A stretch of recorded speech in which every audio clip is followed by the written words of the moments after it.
I just got out of Battle Angel Alita, and it seems like this is going to be one of those movies that I really like, but like no one else did.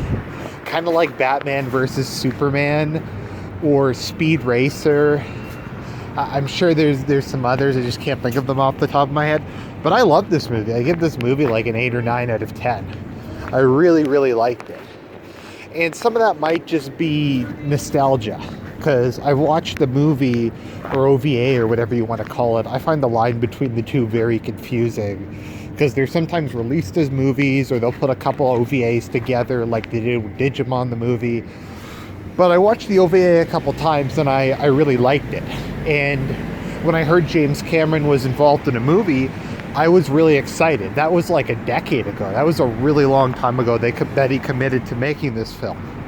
And I've been kind of hyped for it ever since. I think it lived up to the original. And it's funny because I generally don't watch OVAs or anime movies. I kind of feel as a genre, anime is better suited to a serial, like to a series of at least 12, preferably 24 episodes. I just feel it does better when they have more time. And my issue is movies or OVAs based on existing properties is they're never canon. They never reference the stuff that happens in them again. The main characters will get some new powers, or like they'll kiss or something, and then just no one will ever reference it again. And so to me, it's kind of pointless.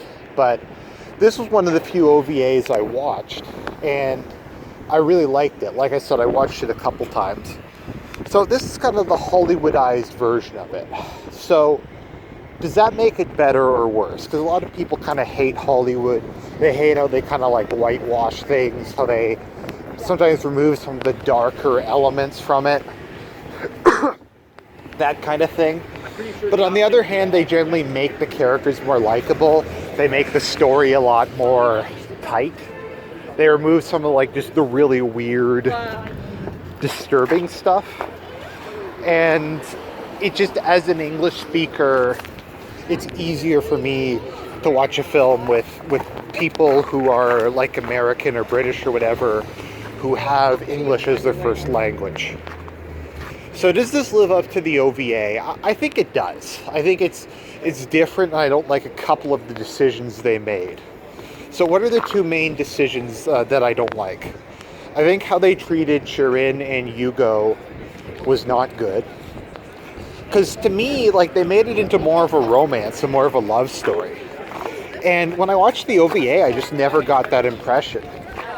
It seemed like it was extremely one-sided. Like that Alita was in love with Yugo. But Yugo to me was always like someone who was obsessed with, he had to get to Zalem. He had to get there. He didn't care about anything else. The only thing he really felt towards Alita was kind of a means to an end. But he was just completely obsessed with it. And to me, that was kind of what I really liked about the original. It was kind of about, I really liked Zalem, how it was just up there, how we didn't know anything about it. And it kind of represented the impossible. It represented, I don't know if you want to say heaven, about becoming a god, that sort of thing. It was kind of an influence to a certain extent of No Chance. And Jeremy's attempt to ascend to godhood and attempt to achieve the impossible.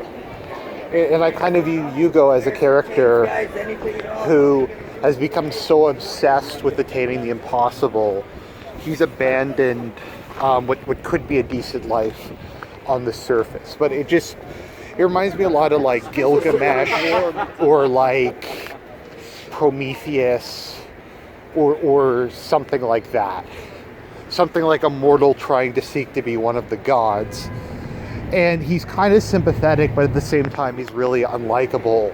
And in this, they kind of whitewashed him, and they made it more like he was really in love with Alita, etc. And like I said, maybe that was in the original, but I never got that impression. So there's that. Also, I think they mismanaged Chirin, because in the end, the OVA, I never got the impression really that she had like a redemption arc. Like in this one, she's the one who performs the surgery that attaches Igo's head to Alita's life support system so he can survive. Whereas in the original, it was Ito. And Shirin kind of remained obsessed in kind of the same way Yugo was with regaining, going back to Zolom. And in the movie, she's like, oh, I don't want this anymore. I want to go back with Ito and Alita and have this happy life. And to me, that's just not her character. She's supposed to be a bit tragic, but she's supposed to be very, I think, in my view, unlikable. And they kind of whitewashed it. The other thing is I don't remember nearly having as much background. Like, I don't remember them talking about the war with Mars. I don't remember them giving, like, any real detail. And I think, like, I have mixed feelings about that.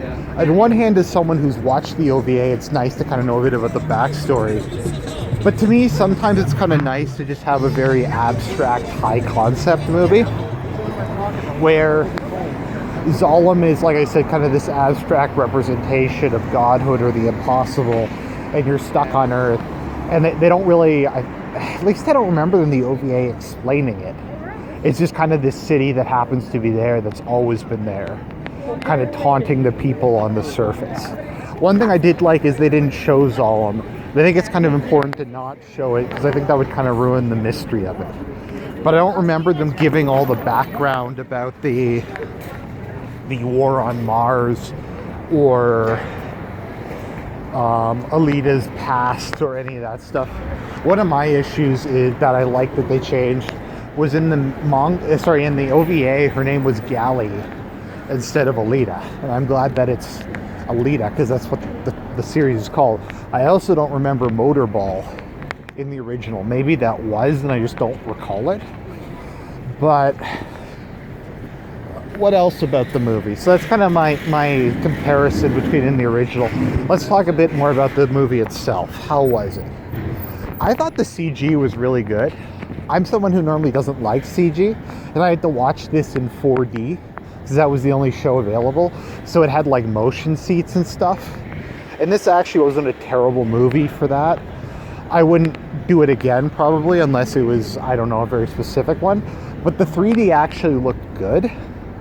There's some people who can't see 3D very well, and I'm one of them. But the 3D looked really good in this. Like, I could make it out. I think it added to the movie. And it's funny, because there's only 2 movies I've ever seen, this being one of them, where the 3D, I think, made the movie better. Avatar was the other one, which I have to do a review of someday. A reactionary review of Avatar. Because I have a fair amount to say about that film.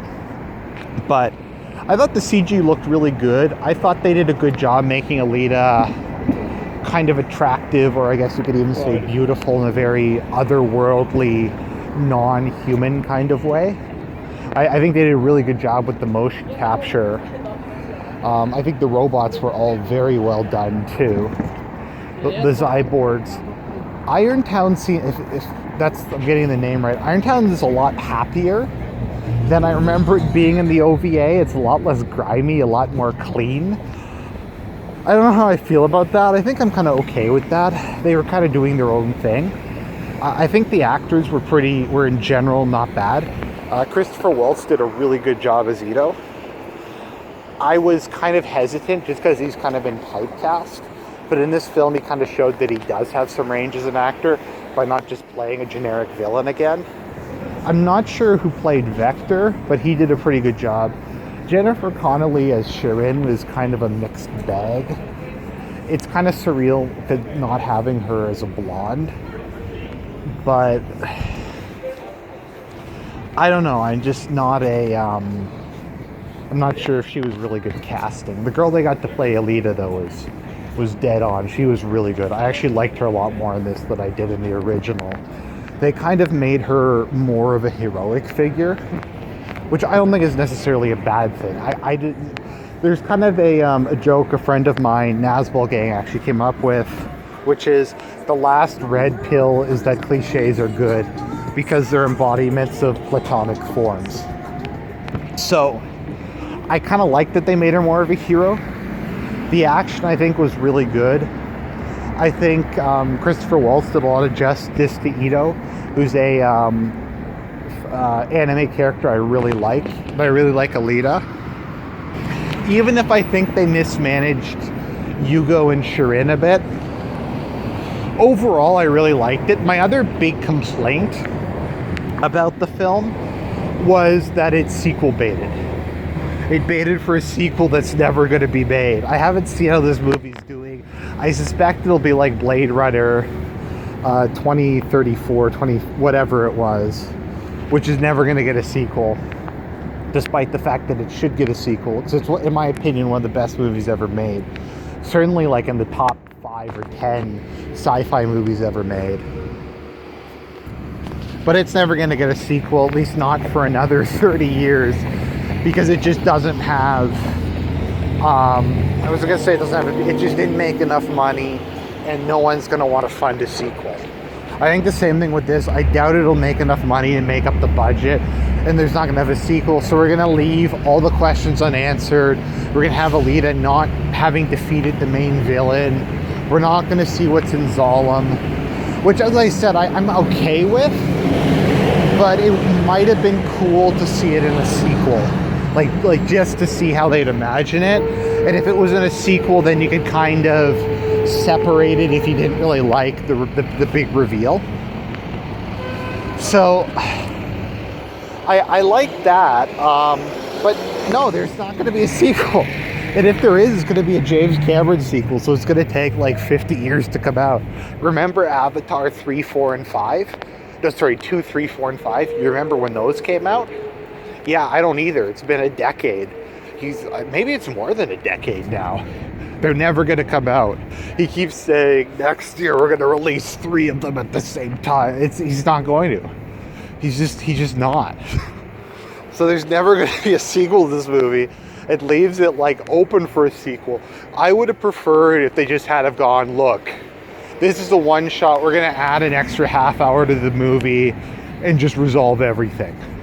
Because we know there's never going to be another film. But they chose not to do that, and it's not a deal breaker. It doesn't really detract that much, but it's kind of sad. One thing I'm happy, and I was really upset that they didn't put it in. Sorry, that they did. Sorry, I'm not upset. I'm really happy they kept it in. I was worried they'd take it out. I guess there's spoilers throughout this, but I love how Vector's like, I'll finally keep my promise. You get to go back to Zalem. And he cuts her up for spare parts and sends her up that way. I just love the irony of it. And I think it's a fitting send-off for her character.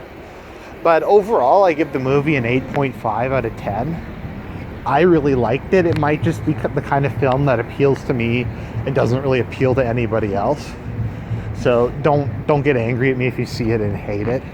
It's not like Blade Runner where I'd say it's just awesome, everybody should see it. Or some other movies I've seen that I'd say aren't really... I just recommend everybody go watch. But yeah, so 2 thumbs up. Love the movie. I'll talk to you guys later.